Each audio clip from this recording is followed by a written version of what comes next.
அனைவருக்கும் வணக்கம். இப்ப சோசியல் மீடியால பயங்கர ஒரு ட்ரோலா போயிட்டு இருக்குங்க. அதாவது என்னன்னா, நான் வீட்டுல அதிகாரிகளை உட்கார வச்சு, நான் ஒரு பெரிய சோஃபால உட்காந்துட்டு பிளாஸ்டிக் ஷேர்ல உட்கார வச்சு அதிகாரிகளுக்கு ஒரு அவமரியாதை பண்ண மாதிரியும், அந்த மாதிரி நான் ஒரு எம்எல்ஏவா ஆயிட்டு எங்களோட கட்சி பேரையும் எங்களோட தளபதியோட பேரையும் நான் கெடுக்கிற மாதிரி நிறைய ட்ரோல் பண்ணிட்டு இருக்காங்க. இது உங்களுக்காக ஒரு பதிவு தான். இது என்னோட வீடு கிடையாது, இது என்னோட ஆபீஸ். நான் முன்ன எல்லாத்துக்கும் தெரியும், நான் ஒரு ஜோதிடரா இருந்தேன் அப்படின்னு சொல்லிட்டு, அஸ்ட்ராலஜர் அப்படிங்கிறது எல்லாருக்கும் தெரியும். என்னோட ஜோதிட செட்டப்கான ஆபீஸ் இது. இதோட இருக்கை இது என்னோட ஆபீஸ் செட்டப். நீங்க யாருனாலும் எப்பனாலும் இதுக்குள்ள வரலாம். இந்த செட்டப் வீடு கிடையாது, இது ஆபீஸ்ல. பாருங்க, சேர் பியோர் லெதருங்க. எங்களோட எங்க கிட்ட உட்காந்து பேசுறவங்களுக்கு நான் அந்த அளவுக்கு ஒரு குவாலிட்டி கொடுக்கறேன். இது பியோர் லெதர் சேருங்க. இது என்னோட ரூமு. இது என்னோட ஆபீஸ் ரூம்ங்க. இங்கதான் என்னோட ஸ்டாஃப் எல்லாமே பாத்தீங்கன்னா இந்த மாதிரி ஒரு இடத்துல தான் நான் உட்கார வைக்கிறேங்க. அடுத்தது இதெல்லாம் நான் வாங்கின சர்டிபிகேட்.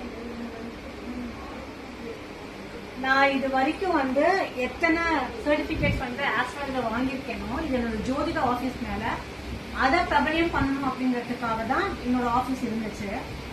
எனக்கு தளபதியால ஒரு வாய்ப்பு கிடைச்சது பாலிடிக்ஸ்குள்ள வரதுக்கு. நான் ஒரு சோசியல் ஆக்டிவிஸ்டா இருந்து நிறைய பீப்புளுக்கு நிறைய சர்வீஸ் பண்ணியிருக்கேன். நான் அதை நம்மளோட தளபதியோட ஆட்சியில பண்ணணும் அப்படிங்கிறதுக்காக எனக்கான ஒரு வாய்ப்பு அளிச்சாரு. அந்த வாய்ப்புக்கான இதுதான் இப்ப உட்காந்துட்டு இருக்கேன். நிறைய பேர் இவங்க எம்எல்ஏ ஆயிட்டாங்க, பெரிய கிரெடிட் பெரிய கிரேட்ல உட்காந்துட்டு இருக்காங்க அப்படின்னு சொல்லிட்டு நிறைய மெசேஜஸ் வருது. அது ஏன் என் மேல அவ்வளவு ஒரு போக்கஸோ ஒரு கோவமோ அப்படிங்கிறது தெரியல. இல்ல ஒரு பெண் வெளிப்படையா வெளியில ஷைன் ஆகிறது மக்களுக்கு பிடிக்கலையா அப்படிங்கிறது தெரியல. அதுக்காக தான் இந்த பதிவை போடுறேங்க. இது எல்லாமே என்னோட ஆபீஸ் செட்டப். நான் யாரையும் எந்த அதிகாரியும் வீட்டுக்கு கூப்பிட்டு என்கரேஜ் பண்றதும் கிடையாது. ஏன்னா எனக்கும் அரசியல் நாகரிகம் என்ன அப்படிங்கிறது தெரியும். என்னோட ஆபீஸ்ல தான் அவங்கள வர வச்சு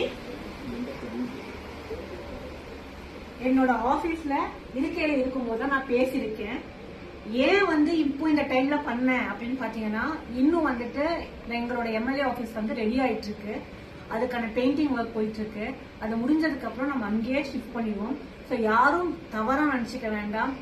மக்களுக்காக மட்டும்தான் இந்த இடத்துக்கு வந்திருக்கேன். மக்களுக்காக மட்டும்தான் சட்டமன்ற ஒரு வேட்பாளராக எனக்கு ஒரு தளபதி ஒரு வாய்ப்புகள் கொடுத்தாருங்க. அதனால அவருக்கு எந்த மாதிரியான ஒரு பேர் பங்கம் வரத்துக்கு நான் விட மாட்டேன். தயவு செய்து ஒரு காமன் பீப்புள் நீங்க பாத்துட்டு இருக்கிறதுக்கு உங்களுக்கு என்ன அப்படிங்கிறது புரியும் நினைக்கிறேங்க. அதுக்காக போகக்கூடிய பதிவு தான். நன்றி, வணக்கம்.